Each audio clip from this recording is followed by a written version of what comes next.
Delhi liquor scam కేసులో నిందితురాలుగా ఉన్న BRS MLC KCR కుమార్తె కల్వకుంట్ల కవిత విడుదలయ్యారు.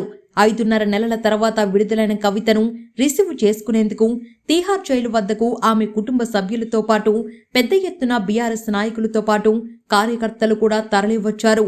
కేటీఆర్, హరీష్ రావుతో పాటు మాజీ మంత్రులు కూడా ఆమెను రిసీవ్ చేసుకునేందుకు వచ్చారు. జైలు నుంచి పిడికిలి బిగించి బయటకు వచ్చిన కవిత మొదట తన కుమారుణ్ణి చూడగానే గట్టిగా హత్తుకొని భావోద్వేగానికి లోనయ్యారు. ఆ తర్వాత భర్తను కూడా హత్తుకొని కన్నీళ్లు పెట్టుకున్నారు.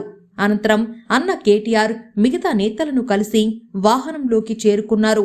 అనంతరం మీడియాతో మాట్లాడారు. 5.5 నెలల తర్వాత మీ అందరినీ మళ్లీ కలుసుకున్నందుకు ఆనందంగా ఉంది. 18 ఏళ్ల రాజకీయంలో ఎన్నో ఎత్తుపల్లాలు చూశాను. నన్ను అనవసరంగా జైలులో పెట్టి ఇబ్బంది పెట్టినందుకు వాళ్ళు ఖచ్చితంగా మూల్యం చెల్లించుకుంటారు. 5.5 నెలల పాటు ఓ తల్లిగా పిల్లలకు, కుటుంబానికి దూరంగా ఉండటం ఎంతో ఇబ్బందికర విషయం. నేను మొండిదాన్ని. అనవసరంగా నన్ను జగమొండిగా మార్చారు. నన్ను, నా కుటుంబాన్ని ఎంతో ఇబ్బంది పెట్టారు. నన్ను అన్యాయంగా జైలులో పెట్టిన వాళ్లకు వడ్డీతో సహా చెల్లిస్తాం. ఆ సమయం త్వరలోనే వస్తుంది. ఇటువంటి కష్ట సమయంలో నాకు, నా కుటుంబానికి అండగా ఉన్న వాళ్ళందరికీ కృతజ్ఞతలు. నేను తెలంగాణ బిడ్డను. నేను కేసీఆర్ బిడ్డను. తప్పు చేసే ప్రసక్తే లేదు. నేను మొండిదాన్ని. నేను మంచిదాన్ని.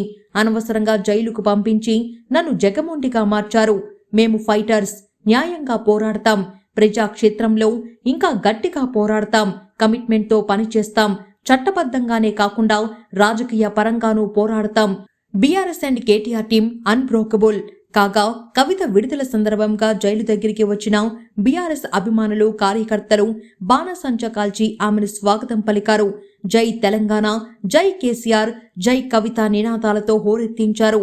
కాగా తన కోసం వచ్చిన అభిమానులు, కార్యకర్తలందరికీ కవిత పాదాభివందనం తెలిపారు. అయితే కవిత ఈరోజు ఢిల్లీలోనే ఉండనున్నారు. రేపు మధ్యాహ్నం ట్రయల్ కోర్టులో విచారణ ఉన్న నేపథ్యంలో హాజరైన అనంతరం 2:30 సమయంలో హైదరాబాద్కు బయలుదేరనున్నట్లు తెలుస్తుంది. ఈ క్రమంలో కవితకు ఘన స్వాగతం పలికేందుకు హైదరాబాద్లో బీఆర్ఎస్ శ్రేణులు పెద్ద ఎత్తున ఏర్పాట్లు చేస్తున్నారు.